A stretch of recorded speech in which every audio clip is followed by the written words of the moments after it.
Hi, I'm Cheryl, and I'm here to share with you a few things that you may be able to do to alleviate shoulder pain and dysfunction. I'm a certified yoga therapist, and this program is based on my own body's experience. I know what it feels like to have a rotator cuff tear, and also about 20 years of experience working with my clients. This 8-part series is going to be very patiently paced. Healing takes time, and I hope you'll stick with me, because what I'm about to show you is so simple, but very powerful.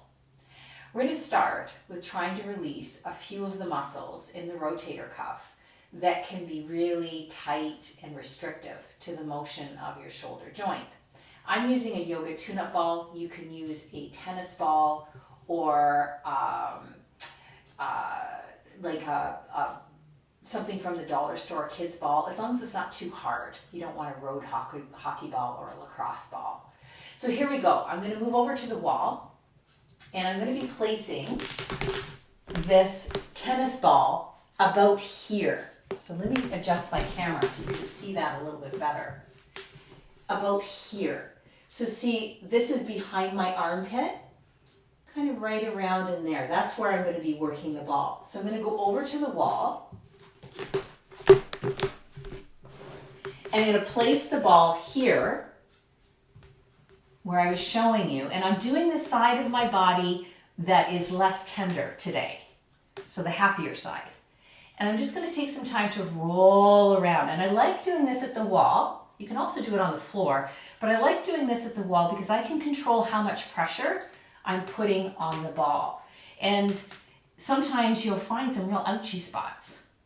And if I do, oh yeah, right there, I can just pause and hang out. Good. Keep rolling the ball there. A little bit more. Good. Keep rolling the ball there. There we go. Good, good, good, good, good. And we'll keep on it for a few minutes. And then coming back just to stand, taking a moment to feel the difference between the two sides of your body. It's kind of interesting. And it's so important for us to have this conversation with our body. When we've had pain, there's a lot of sensation. And all of that sensation can, overwhelm the brain, overwhelm us. And we just don't want to feel anything anymore because it's just going to hurt. So we are in control of how much sensation we create with our practice here. And then we can allow the brain a chance to process that. It's a more harmonious relationship and a key point to dealing with pain, which is part of the human experience. Now I'm going to do the other side. So excuse my back here. I'm doing the side of my body that has the rotator cuff injury. That is getting better finally. As I was mentioning before, healing takes a lot of time. It's hard to have patience. I commonly have clients who are 3, 6, 9 months into their injury, and they're like, or post-surgery sometimes. Why isn't it over? I've been doing all my exercises. So a key point to getting better in the healing journey is this patience that we're talking about, and this chance to learn how to feel without reacting so much to the sensations. So coming back to just stand for a moment, noticing what you do feel. Okay. Now, we've loosened up a few of the muscles. For my anatomy friends, that was the teres minor that we were working on, rotator cuff. We're going to adjust now and work on the ground. You can also do this on your bed. So if getting to the ground is a little bit difficult for you, you can do this on your bed. And you'll notice I have this blanket. And this blanket is going to be folded in a long, long, narrow rectangle. Now, if you don't have a blanket, you can use a beach towel. I've used a pool noodle when I've been away camping and desperate for some relief. And I'm placing that the length of my mat. You can also have it on your bed too. You'll notice I also have my trusty yoga bolster here. You could use a rolled up blanket or pillows from your bed or couch. Whatever you've got handy is good. If you feel cool in your home, you'll want another blanket or to put a sweater on. You want to stay warm while you do this. If you're feeling chilly, you won't get the same benefits. So to prep, we're just going to come to sit either on your bed or on the mat. And I'm not sitting on the blanket or the pool noodle or whatever I'm using. I'm sitting just in front of it. So I just feel the blanket touching me, but I'm not laying on it. I bring the bolster tucked right up in towards my legs. The bolster isn't so much under my knees as it is underneath my thigh bones. This takes some pressure off the knees and the low back as we start to work to releasing the shoulders. Carefully let yourself lie back along the length of the blanket so the pool noodle, blanket, towel, whatever you're using is right along the spine. The shoulder blades now are loose. The shoulder blades can just relax towards the ground. You can turn your palms out, arms away from your body a little bit in order to just kind of release those muscles at the tops of the shoulders that are so tense for so many of us. Good.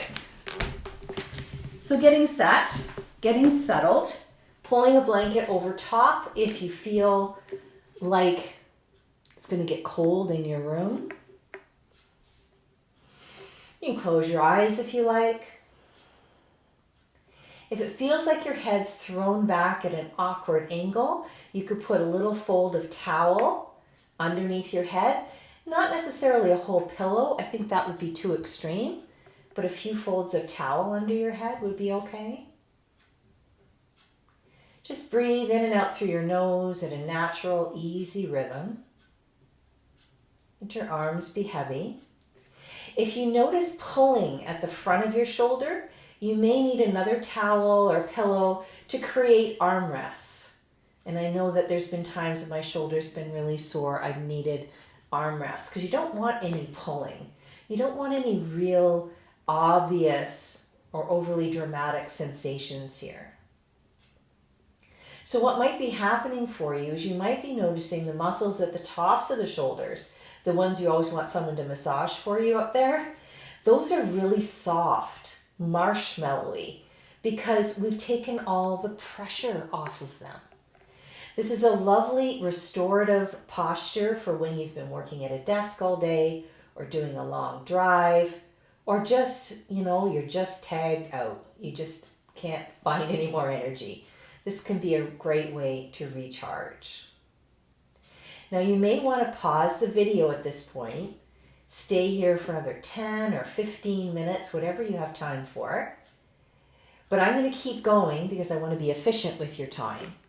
But I do encourage you to spend more time in this position. When it's time to leave, you can wiggle your fingers and toes a little bit, bend your knees one at a time, roll off to the side, and take out the blanket underneath so that now you're just au naturel to the ground. Take a moment to kind of observe what it feels like to have your spine flush to the ground. There might be a feeling of space, or you just might have more sensation in the back body than you remember feeling before. And then there's one more thing I'd like to do in this practice. If you wanted to, you could take your arms down alongside your body. As you inhale, float the arms up. Be really lazy when you do this. And exhale, bring the arms back down to your sides. So this isn't time for extreme stretching. This is just your arms are expressing the shape of your breath. So you're trying to time this movement exactly to the way you're breathing. Remember, pain-free range of motion, not a stress or a strain. Then, let's widen out our areas of interest to look at what's going on in the rib cage as you do this motion. Do you feel any movement as you inhale in the rib cage? Do you feel any movement as you exhale in the rib cage? Sometimes when we inhale, we notice the front of the ribs popping up. Can you do this without that happening? Sometimes we notice tension in the buttocks muscles, the leg muscles, the feet, the jaw. Can you let some of that go? So this is a very easeful and smooth movement.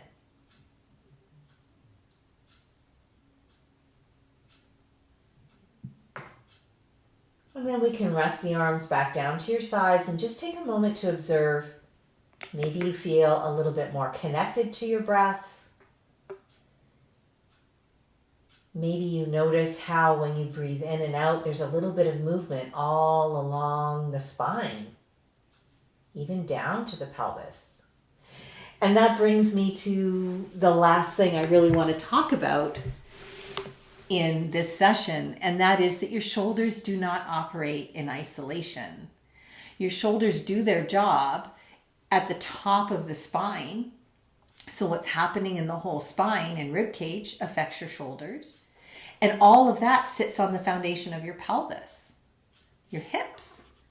So in subsequent sessions, we're going to talk a lot about what's going on in the core of your body in order to support and help your shoulders heal.